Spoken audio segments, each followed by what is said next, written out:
बच्चों आज मैं लेके आई हूँ कक्षा 9वीं की हिंदी पाठ्य पुस्तक लोकवाणी से दूसरी इकाई का पाठ 6। बच्चों इस पाठ का नाम है सागर और मेघ। बच्चों इस पाठ के लेखक हैं राय कृष्णदास जी। चलिए देखते हैं राय कृष्णदास जी का परिचय। वो इस तरह से है।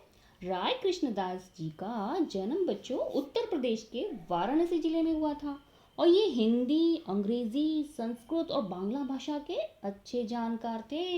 इन्होंने बच्चों कविता, निबंध, गद्य गीत, कहानी, कला, इतिहास आदि विषयों पर कई रचनाएं की हैं।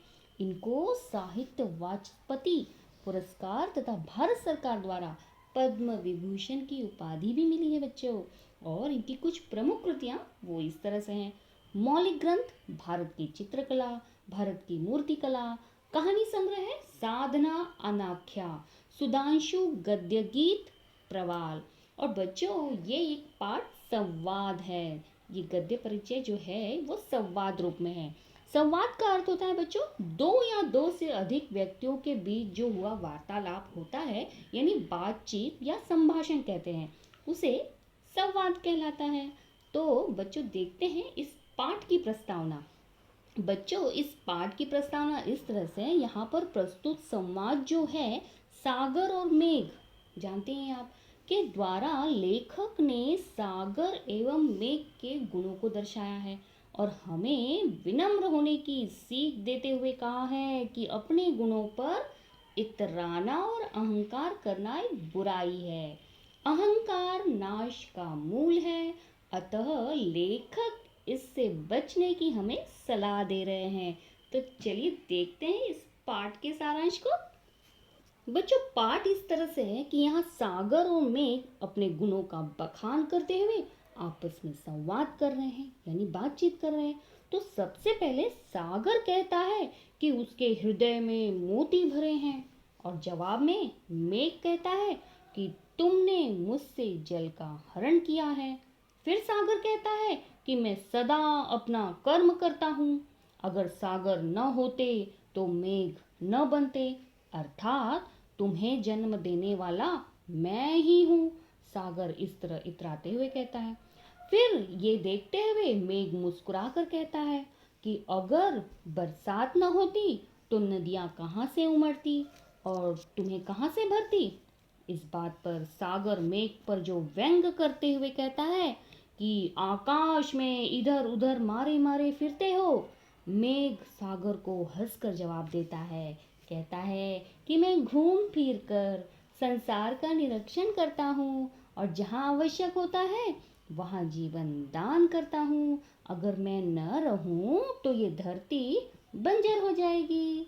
फिर मेघ सागर को उलाहना देते हुए कहता है कि तुम्हारा हृदय कठोर है क्योंकि तुम्हारे दिल में कंकड़ पत्थर भरे हुए हैं। जवाब में सागर कहता है कि जिन्हें तुम कंकड़ पत्थर समझ रहे हो वो असल में रत्न हैं।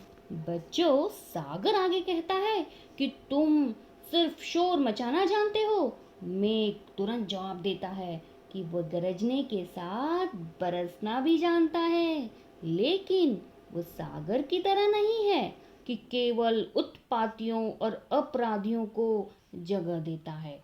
सागर मेघ की बातों से क्रोधित हो उठता है और कहता है कि हाँ मैं शरण अवश्य देता हूँ, लेकिन दंड उतना ही होना चाहिए कि दंडित सावधान हो जाए, उसे अपाहिज नहीं होना चाहिए।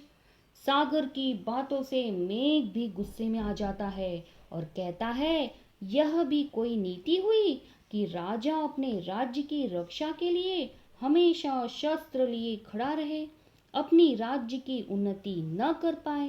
अब सागर को असली बात समझ में आती है और बच्चों वह मेघ से कहता है कि अपना क्रोध शांत करो और आओ हम दोनों मिलकर जन कल्याण का कार्य करें। तो बच्चों आगे क्या होता है, मेघ का भी क्रोध शांत होता है और वो कहता है कि प्रति वर्ष किसान मेरी प्रतीक्षा करता है, किस लिए इसलिए कि हे सागर भाई, हमें आपस में उलझना नहीं चाहिए।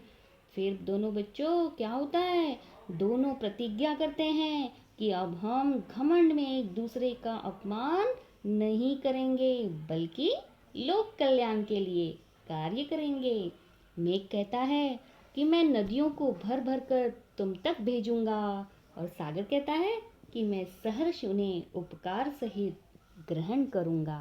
तो बच्चों, देखा आपने इस संवाद को, सागर और मेघ का संवाद से हमें ये पता चलता है कि हमें अपने गुणों पर अहंकार नहीं करना चाहिए। अहंकार करना एक बुराई होती है। तो आपने ये सीख ही ली होगी। तो बच्चों, आप लोग को ये वीडियो अच्छी लगी होगी। उम्मीद करती हूँ कि मेरे चैनल, मेरी वीडियो और मेरा ये छोटा सा प्रयास आपको ज़रूर ज़रूर पसंद आया होगा। तो इसे आप अपने मित्रों में ज़रूर शेयर करेंगे। तो अगर आप मेरे चैनल में नए हैं तो सब्सक्राइब करना तो बनता ही है।